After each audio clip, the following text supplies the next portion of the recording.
Bien, vamos a entrar a modo full, querido hermano, amigo. Vámonos entonces a lo que es la simplicidad divina.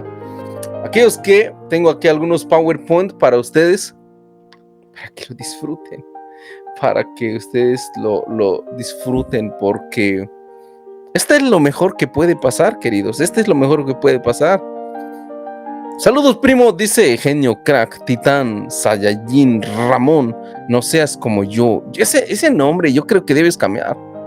Debes cambiar. Pon algo, no sé, algo como, no sé. A ver, vamos a inventar algo. Y bien, mandamos saludos a Ramón. Igual es un crack que me agrada mucho y es un crack titán. Bien, saludos a aquellos que van a ver en diferido. Estamos acá desde Taylors, Carolina del Sur, bancando a toda la gente, saludando a toda la gente que se une a esta transmisión. Así que vamos a empezar, queridos amigos, hermanos, que ustedes que han estado acá. La simplicidad divina. Cuando se trata, quiero que ustedes entiendan, cuando se habla de la simplicidad divina, se trata de que Dios no tiene partes, es un ser simple, no simplista, sino simple. El ser humano es complejo, el ser humano es completamente diferente a Dios. Cuando se habla de que simple es uno solamente, no tiene partes. No está cortado de amor, y otra parte santo, y otra parte poderoso, otra parte omnisciente. No, Él es todo eso y cada atributo es Él todo en esencia. Por eso, cuando pensamos en que Dios es inmutable, que no se cambia, tiene que ver con su simplicidad. Tiene que ver porque no es como nosotros. Y eso me encanta para que ustedes vayan entendiendo. Un celular, por ejemplo, es complejo. Si no tiene batería, ya no funciona. Y si tiene batería, tiene carga, pero no tienes internet, no te funciona, querido. Porque es complejo. Pero cuando se trata de Dios, Él es todo eso a la misma vez. Vamos a entrar entonces para que ustedes vayan viendo. Cuando se trata de la simplicidad divina o la unidad de Dios, unidad de los atributos, la simplicidad divina. Es que Dios es total y completamente entero en todos sus atributos. Por eso es conocido Dios sin partes.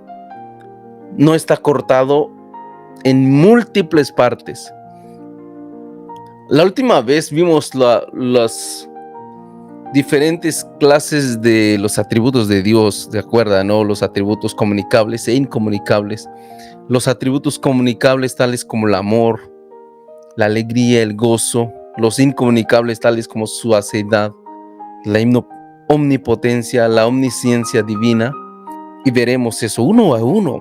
Pero por ahora vamos a entrar a full lo que es la unidad de los atributos divinos. Esta es la simplicidad, querido. Y vamos a ver. Génesis 1, Dios es creador. Quiero que presten atención de lo que es la palabra. El verbo ser es. Él es la causa no causada o el primer motor inmóvil. Dios es el motor inmóvil. Ustedes saben, ¿no? Que todas las cosas tienen un principio.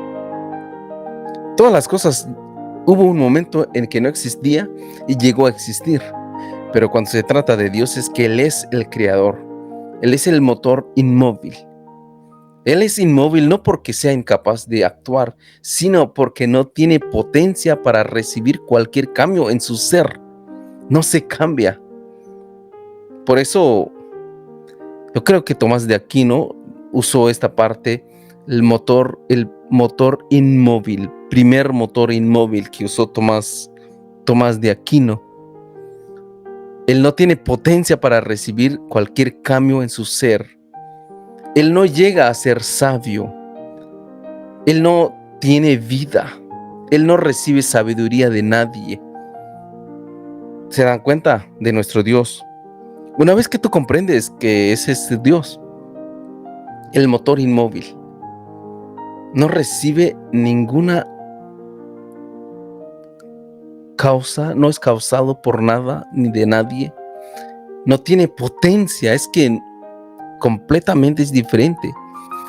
Él no llega a ser sabio, Él es la sabiduría, Él es. Yo creo que ustedes pongan mucha atención en el verbo ser, que es. Él es Dios, Él es el creador, Él es luz. Génesis 1:1 habla de que en el principio creó Dios los cielos y la tierra. En Juan 1 habla de que ese Dios también se encarnó. Ese Dios, Él es el generador de la vida. Nada de lo que exista si no fuera por Él. Por eso de allí empieza. Él no tiene vida, Él es vida. Tú tienes vida, querido, no eres vida. ¿Ves la gran diferencia entre tener y ser? Él es vida. Jesús dijo, yo soy el camino, la verdad y la vida. No es que Jesús tiene vida, sino que Él es vida completa y totalmente. De allí partimos entonces, de la esencia de nuestro Dios, de quién es Él.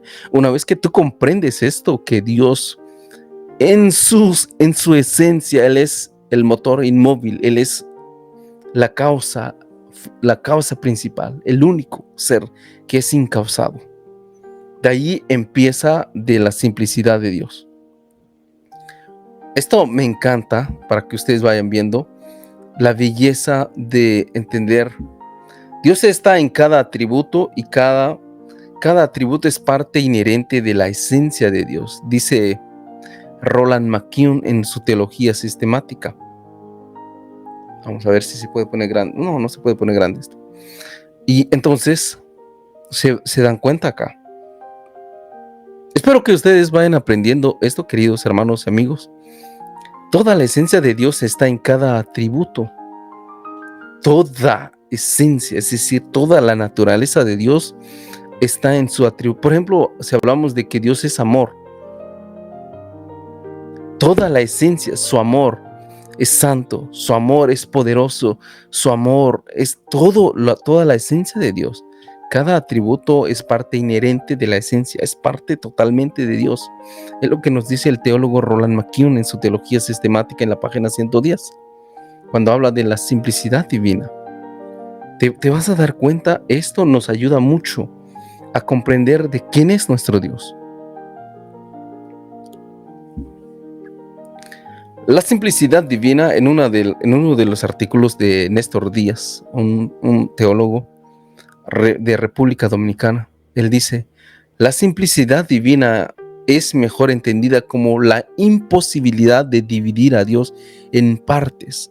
Presten atención en esto, queridos, presten atención. La simplicidad divina es mejor entendida como la imposibilidad de dividir a Dios en partes. Nosotros estamos divididos en partes.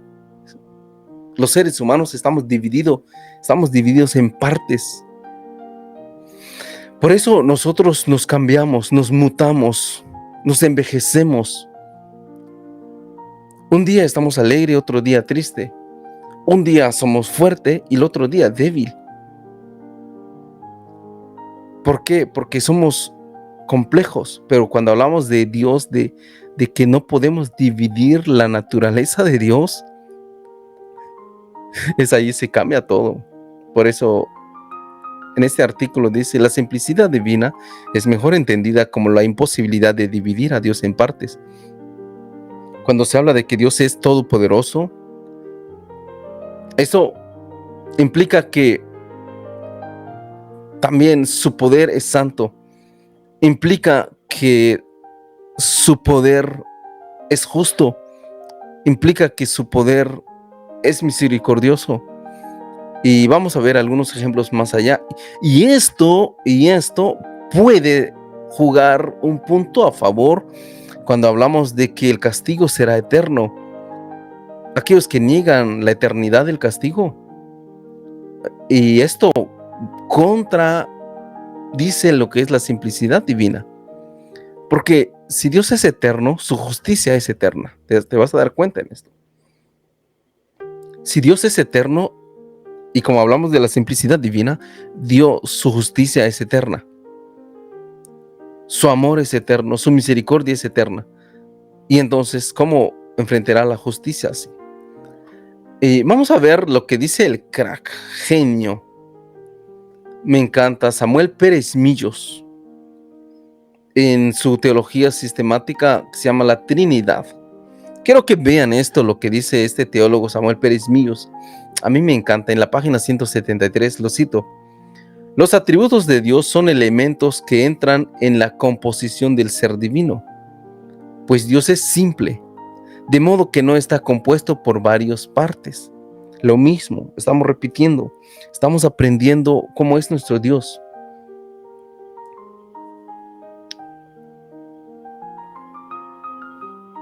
A lo mejor muchos de ustedes nunca han escuchado esto. Yo estoy cansado de que las predicaciones no se meten en estos puntos, donde nuestros pastores no meten fuego, no meten fire, no meten poder en esto de los atributos de Dios. Porque como vimos en los primeros lives, hablamos de que el pueblo perece porque les faltó conocimiento de Dios. Nuestro pueblo de a pie no entiende la simplicidad divina, no entiende los atributos de Dios, no conoce la Trinidad. Por eso cuando llega el movimiento pentecostal unicitaria, nuestro pueblo cae, no pueden enfrentar todo esto, porque las predicaciones se han cambiado solamente más que en la teología de prosperidad. Y todo esto ha causado daño a nuestra iglesia, queridos. Así que ustedes que están acá, por favor, presten atención en esto de los atributos de Dios. Los atributos de Dios son elementos que entran en la composición del ser divino, dice Samuel Pérez Millos, pues Dios es simple, de modo que no está compuesto por varias partes. Esto es importante para entender lo que es Dios. Vamos a ver, dice Wayne Grudem, crack, en su teología sistemática. Se van a dar cuenta, yo estoy metiendo teología sistemática, cada teología. He revisado varios libros de la teología sistemática para traerles esto. No voy a traer en un solo libro, le estoy metiendo en mucha teología sistemática de Wayne Grudem, de Roland McCune, de MacArthur, John MacArthur. Excelente libro, R.C. Sproul. Todos esos teólogos que nos han dejado sus libros. Y yo les hiper recomiendo el libro de Wayne Grudem, Teología Sistemática, tiene como 1000 páginas, lo he leído. Y escucha cómo dice acerca de los atributos de Dios, de la simplicidad divina, querido. Esto es muy importante cuando se trata de Dios. Todo atributo de Dios que hallamos en la Biblia es cierto, escuchen eso, es cierto de todo el ser de Dios. Todo atributo que hallamos en la Biblia es cierto de todo el ser de Dios. Y por consiguiente podemos decir que todo atributo de Dios también califica a todo atributo. ¿Qué significa esto? Esto es muy importante para cuando vas a pensar en Dios. Vamos a partir de que Dios es eterno. Escuchen, esto es lo que está diciendo Wayne Grudem. Cada atributo de Dios es cierto en todo el ser de Dios. Vamos a partir de eso. Dios es eterno, ese es un atributo, la eternidad de Dios. Dios es amor, ¿ok? Dios es justo. Dios es santo. Ahora vamos a unir. El amor de Dios es eterno. Debido a que Dios es santo, el amor de Dios es santo. Como Dios es justo, el amor de Dios es justo. ¿Se te das cuenta? Es indivisible, no se divide. De eso se trata la simplicidad divina. Esto es importante cuando hablamos de la justicia de Dios. Dios nunca va a perdonar tus pecados. Por ejemplo, cuando hablamos del pecado, ¿cómo Dios va a perdonar tus pecados si Él es justo y santo? En la justicia de Dios escuchen, la justicia de Dios demanda castigo contra el pecado.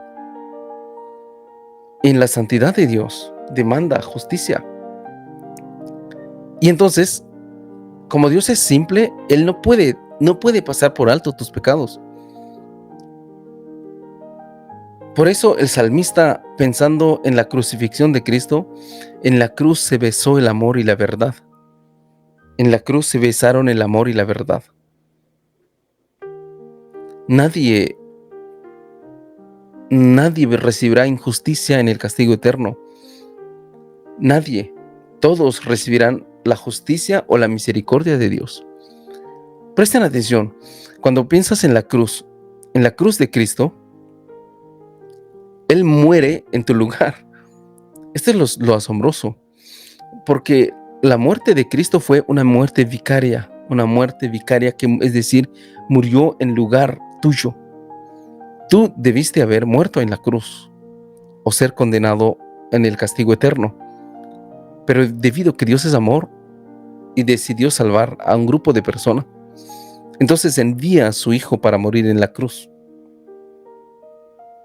Como Dios es simple, Él no tolera el pecado. Él no pasa por alto. Él no pasa por alto tus pecados. Él lo va a juzgar. Y ahí la necesidad del Evangelio, de comprender la razón por qué Cristo muere en la cruz. ¿Por qué Cristo muere en la cruz? Porque Dios es santo. Él no tolera pecado. Él no perdona, entre comillas, no tolera el pecado. Alguien tiene que recibir la justicia. Por eso vas a encontrar muchas palabras en la Biblia como la propiciación. Cristo es la propiciación de nuestros pecados. Es decir, Él pagó el pecado. Él satisfizo la ira de Dios.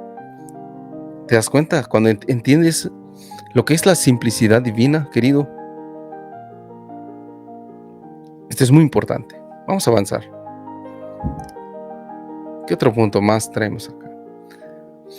Ningún atributo de Dios es más importante que otro. Todo y cada atributo de Dios es cierto en cuanto a todo el carácter de Dios. Es lo que estamos repitiendo. Ningún atributo.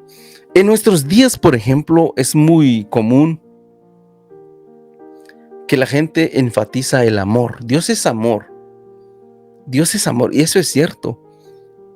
Pero que también Dios es santo. Sobra la palabra es, del verbo ser, presente indicativo. Dios es santo. Dios es amor. Ningún atributo de Dios es más importante que otro, porque mucha gente solamente enfatiza el amor de Dios y olvidan o ignoran la justicia de Dios. La justicia de Dios, querido, entiéndelo, en la justicia divina Él demanda castigo contra tu pecado. Mereces ir al infierno, mereces porque has pecado. Pero como Dios es amor, Él envió a su Hijo. ¿Ves? En la cruz Él reconcilia. Es lo que dice Pablo en 2 de Corintios 5, ¿no? En la cruz Jesucristo nos reconcilia con Dios.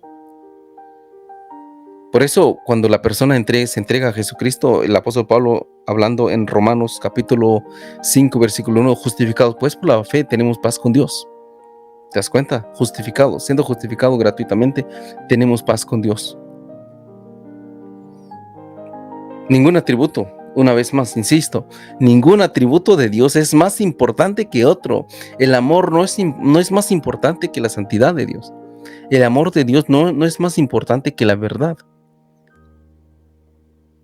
No importa lo que crea, dicen algunos, especialmente en esta era, cuando hablan de que no me juzgues, nosotros nos amamos, dirían los LGBT, ¿no? Pero el amor, según lo define el Señor, tiene que ser acorde a la verdad, tiene que ser acorde a la palabra de Dios. ¿Ves? El amor no está por encima de ningún atributo. Aunque algunos teólogos creen que Hay un atributo mayor que es la santidad de Dios, porque se repite 3 veces: santo, santo, santo, tanto en Isaías y en Apocalipsis. Algunos han pensado, pero no es el amor. ¿Te das cuenta? Esto no juega a tu favor. Dios es santo. Vamos a ver qué más tenemos acá. Bases bíblicas, ¿ok? Ya acá prácticamente hemos repetido estos. Juan 4:24, Dios es espíritu, es espíritu. Primera de Juan 4:8, Dios es amor. Dios es fiel, ¿ves? Es Él, no es que un día Él es amor, otro día es fiel, otro día es espíritu, otro día es todopoderoso. No, en su esencia, en su naturaleza, Él es todo eso. Toda la esencia de Dios es espíritu, toda la esencia de Dios es amor, toda la esencia de Dios es misericordioso, toda la esencia de Dios es santo. ¿Te das cuenta en eso? Toda la esencia de Dios es santa. No lo pases por alto esto. Es importante entender, porque si no lo comprendes, te flipas, querido, te flipas. ¿Ves? Entonces, porque es necesario entender esto. Vamos por más. Oye, casi terminamos, no se preocupen. Les traigo aquí, yo creo que esto es lo que hemos estado diciendo. Cuando se habla de la simplicidad de Dios, simplicidad divina, escucha lo que dice aquí. Dios es eterno. Yo ya repetí esto. Yo puse allí la foto del mar. Aquellos que han ido al mar, a mí me encanta el mar. Me encanta, he ido varias veces allí. He tomado varias fotos, videos, que me encanta el mar. Aquellos que se meten en el mar saben esto. La belleza de sentir el mar. Pero no vamos a hablar de eso. El mar, por encima, el mar se ve todo con mucha tempestad. Con mucha tempestad. Pero por abajo, querido, el mar está quieto. Quieto. El mar no se mueve por abajo. Cuando ves que vienen las olas, te metes abajo, no sientes nada. Toda esa tempestad, las fuerzas, no sientes cuando te hundes hacia abajo. Ok, más o menos es así la simplicidad divina. Él es eso en todo eso, pero actúa de diferentes formas. Insisto, Dios es eterno, Dios es santo, Dios es justo, Dios es amor, omnipotente. Cada uno están unidos entre sí. Vuelvo a repetir, Dios es eterno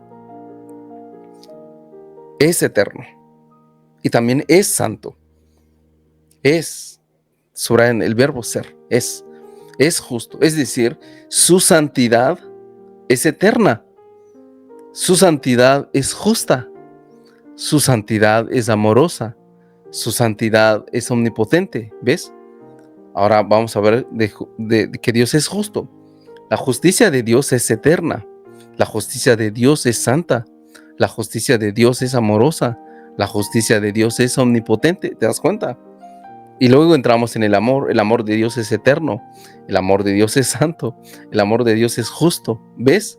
De allí se une todo esto que se llama la simplicidad divina. Él es todo eso la misma vez. Por eso no se cambia, Él es inmutable.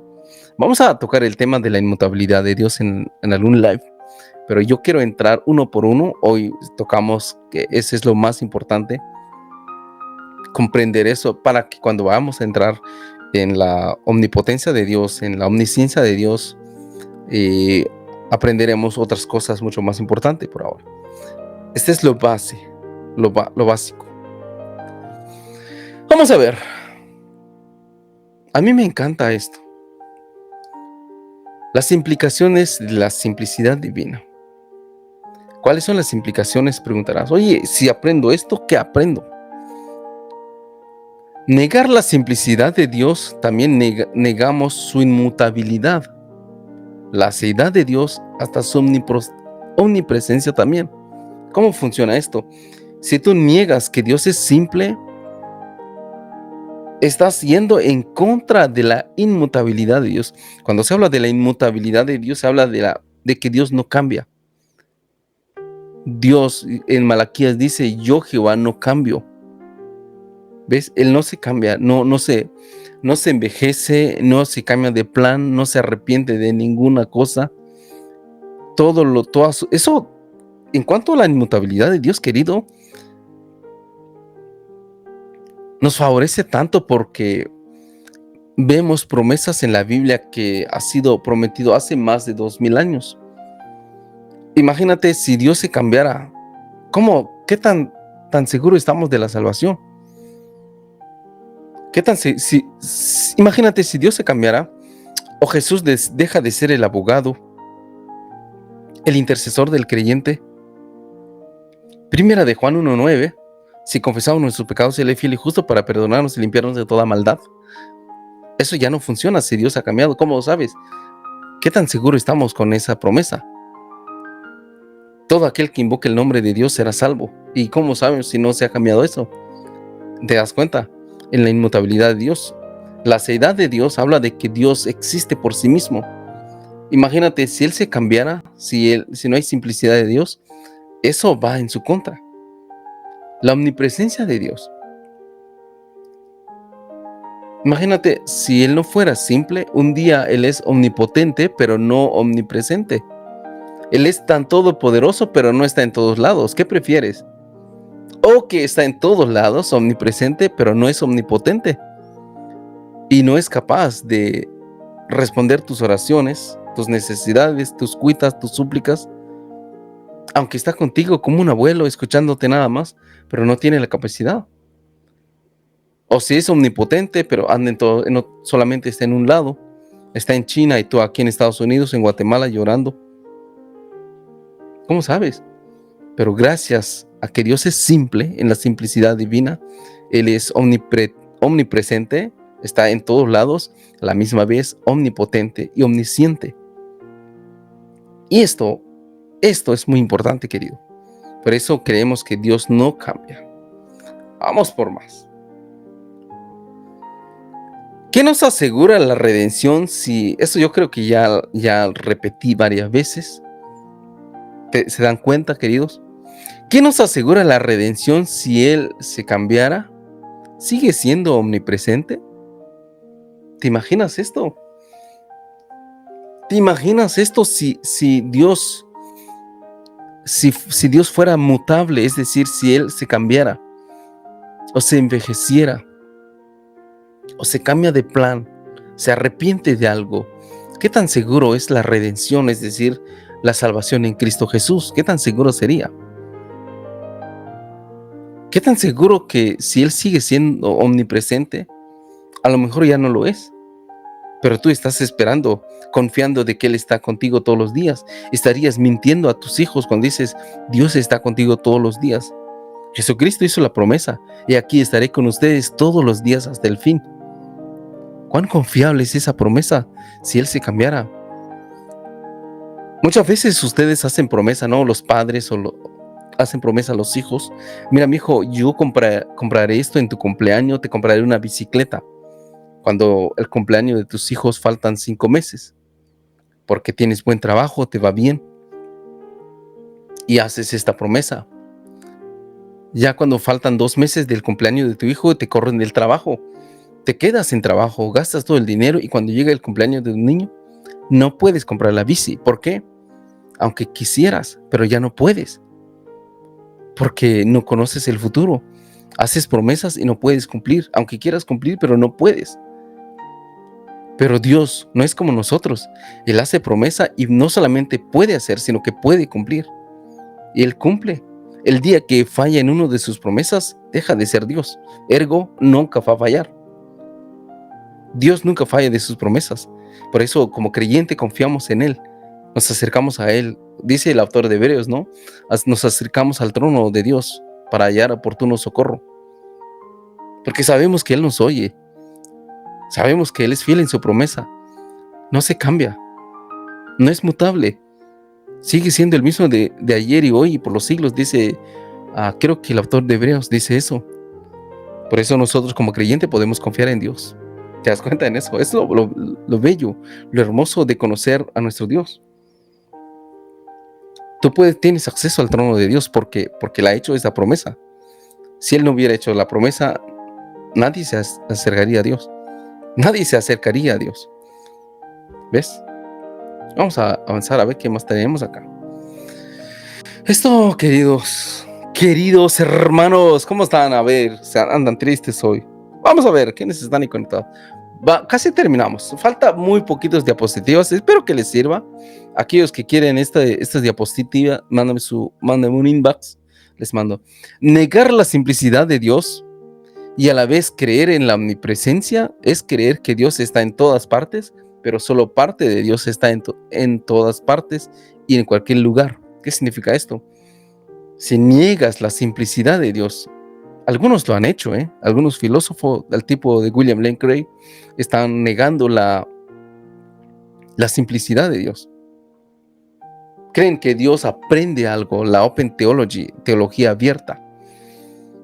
Dicen que Dios va aprendiendo. No, Dios no aprende nada. Para Dios no hay futuro ni pasado. Para Él todo es presente. Él mira el pasado, hace la vida de Abraham. Él mira perfectamente, así como mira el futuro de aquí en 1000 años, en 2000 años. Porque para Él no hay tiempo. Él trasciende el tiempo.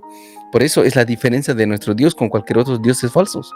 Nuestro Dios trasciende el tiempo. Para Él no hay presente, no hay futuro ni pasado. Él está presente en todos lados.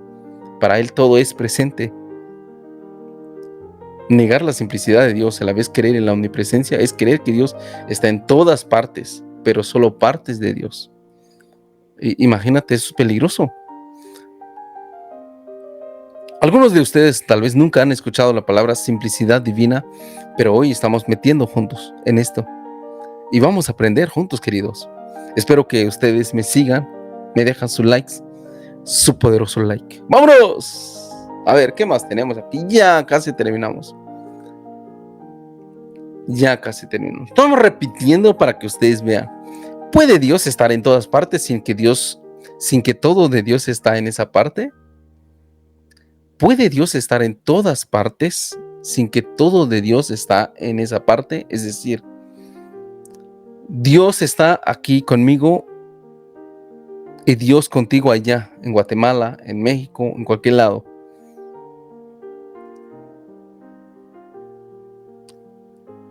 ¿Pero toda su parte o solamente su mano está conmigo y su pie contigo? Pero como Dios es espíritu, como dijimos ya en Juan 4:24, Él no tiene partes, por lo tanto, Él está en todas partes y todo de Él. Eso es lo asombroso. Si ustedes se ponen a pensar, queridos, ¿cómo hace Dios estar en China, en Japón, en Inglaterra, en Guatemala, en Estados Unidos y todo de Dios? No es que parte de Dios, sino que es todo de Dios. Está aquí conmigo y todo de Él está ahí contigo. Todo Dios, todo de Dios. Él está completamente en todas partes. ¿Cómo entiendes esto? Es difícil comprender, porque nuestra mente no fue creada para entender a Dios, sino a creer lo que Dios ha hecho y lo que Dios dice. No hay manera de comprender cómo Dios hace esto, porque nosotros somos humanos. Él es divino, Él es Dios. ¿Te das cuenta de esto? ¿Te rompe la mente? Sí, a mí también. Tertuliano, yo creo que Tertuliano, uno de los padres de la iglesia, cuando él trataba de entender la Trinidad y su mente se rompía, no podía comprender, porque nuestra mente, nuestro cerebro no está capacitado para eso. El autor de Deuteronomio, Moisés, escribe en Deuteronomio 29:29, dice: las cosas secretas pertenecen a Dios, mas las cosas reveladas pertenecen a la criatura. ¿Se das cuenta? Hay cosas que es difícil de comprender, solo nos queda creer que Dios está en todas partes y todo de Dios está. No es solamente su pensamiento está ahí contigo y su físico, no, Él no es físico, Él es espíritu. Es asombroso esto, querido, es asombroso, me encanta. Vámonos, ¿qué más traemos acá? Uno más. Ya. La simplicidad divina refuta la teología abierta. Aquellos que nunca han escuchado la teología abierta, querido, es cuando son esos teólogos que empiezan a enseñar, que empiezan a hablar de que Dios aprende con la experiencia del hombre. Hay cosas que Dios no sabía hace 500 años, pero en el transcurso del tiempo Dios como que, wow, va aprendiendo, ¿no? Como si fuera un niño, va aprendiendo, va cogiendo conocimiento, va adquiriendo sabiduría con el paso de los años. Así que Dios sabe mucho más que cuando creó al primer hombre. Ahora el ser humano sorprende a Dios. Y Dios dice, wow, esto no lo sabía. Imagínate, a ese tipo de Dios es lo que le ofrece la teología abierta, que Dios va aprendiendo cositas que Él no sabía. Pero si tú vas a la Biblia en Salmo 39, 139 creo, donde el salmista dice que antes de que una palabra sale de mi boca, Dios ya lo sabe. Antes de tu nacimiento, Dios ya te conoció, sabe tu nombre. Él conoce lo que vas a comer mañana por la noche. Él sabe lo que vas a hacer mañana. Él sabe a qué hora te levantas mañana. Él sabe lo que hiciste hace 20 años, si tienes más de 20 años. Perfectamente. Cosa que nosotros a veces tratamos de recordar. Oye, ¿qué hice hace una semana? Pero para Dios, Él conoce toda tu historia. Desde tu nacimiento, desde tu concepción hasta tu último día, Dios lo tiene en sus manos. ¿No te da gusto esto? Que el soberano Dios controla tu vida, tu esencia, toda tu vida. Eso es maravilloso. Así que, querido, esto es por hoy. Bien.